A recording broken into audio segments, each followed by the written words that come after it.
শ্রীমদ্ ভাগবত গীতা। জয় শ্রীকৃষ্ণ, জয় শ্রীরাম। দাঁড়ান, আপনি কি একজন সনাতনী?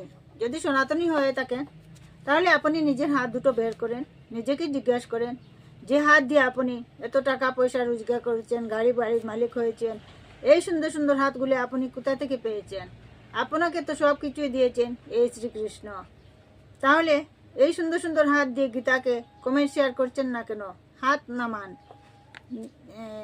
কমেন্ট করুন, শেয়ার করুন, ছড়িয়ে দেন এই ত্রিভুবনে গীতার বাণী।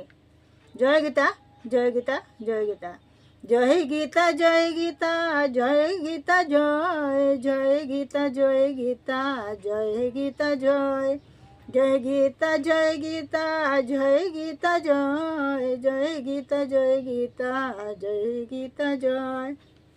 জয় শ্রীকৃষ্ণ। গীতার শ্লোক 2 নম্বর অধ্যায় 4-5। ন কর্ম মনারম্ভা নিষ্কাম্যং পুরুষ শ্লোহ শ্লুতে ন চ সৈন্য সংনশনাদেব সিদ্ধিং সমধিগচ্ছতি ন হি কশ্চিৎ কোনমপি জাতু তিষ্ঠন্ত কর্মকৃত কার্যতে আবশ্যক কর্ম সর্ব প্রকৃতিঞ্জে গুণে। বঙ্গানুবাদ: কর্মচেষ্টা না করিলেই পুরুষ নিষ্কাম্য লাভ করিতে পারেন না, আর কর্মত্যাগ করিলেই সিদ্ধি লাভ হয় না। নিষ্কাম্য লাভ। শাস্ত্রে নিষ্কাম্য শব্দ একটি বিশেষ অর্থে ব্যবহৃত হয়। কর্মমাত্রই বন্ধনের কারণ।